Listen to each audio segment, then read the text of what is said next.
Israeli सेना परेशान, Hezbollah पर कैसे करे वार। इजराइल लेबनान के बीच इंडियन आर्मी बनी दीवार। आतंकी संगठन हमास के क्रूर हमलों को झेलने के बाद इजराइल जबरदस्त हवाई हमला कर रहा है।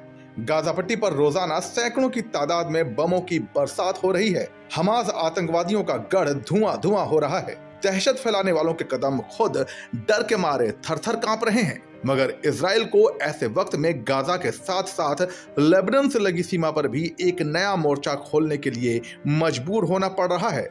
वजह है लेबनान के हिजबुल्लाह छापामार, जो हमास की मदद के लिए इजराइल पर हमले शुरू करने को तैयार हैं। यूं तो इजराइल दो मोर्चों पर जंग लड़ने को तैयार है, लेकिन लेबनान सीमा पर हालात जरा अलग हैं। वो इसलिए क्योंकि यहाँ हिजबुल्लाह छापामार भले ही कुछ भी करे, मगर इजराइल को संयम बरतना ही होगा, क्योंकि इजरायली सेना और लेबनान के बीच दीवार बनकर खड़े हैं भारतीय सेना के जवान। लेबनान में इंडियन आर्मी। 7 समंदर पार इजराइल और फिलिस्तीन के बीच जंग जारी है। हमास ने इजराइल के नागरिकों की हत्या की, उन्हें बंधक बनाने के अलावा बड़े नुकसान भी किए। इजराइल ने भी जवाबी हमले में हमास के लगभग 2200 ठिकाने तबाह कर दिए हैं और अब तक 900 लोगों की मौत हो चुकी है। इस बीच भारत की नजर लेबनान पर भी बनी हुई है। वजह है संयुक्त राष्ट्र अंतरिम बल के हिस्से के रूप में भारतीय सैनिकों की तैनाती।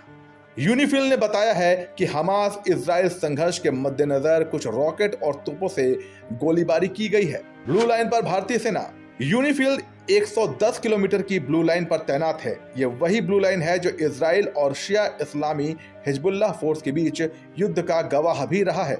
यूनिफिल ने कहा कि रविवार को दक्षिण पूर्व लेबनान से काफर शोबा क्षेत्र में इजराइल के अधिकार में आने वाले इलाके की ओर कई रॉकेट दागे गए। जवाब में इजराइल की ओर से लेबनान की ओर तोपखाने से गोलीबारी की गई।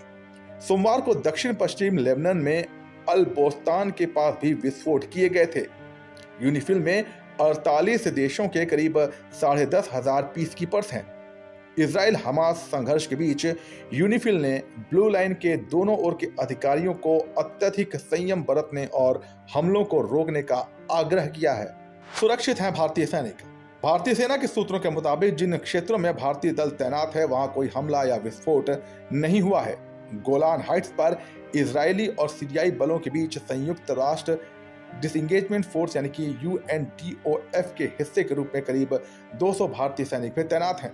कुल मिलाकर भारत के पास वर्तमान में दुनिया भर में विभिन्न संयुक्त राष्ट्र शांति प्रदर्शन अभियानों में 5,934 सैनिक तैनात हैं।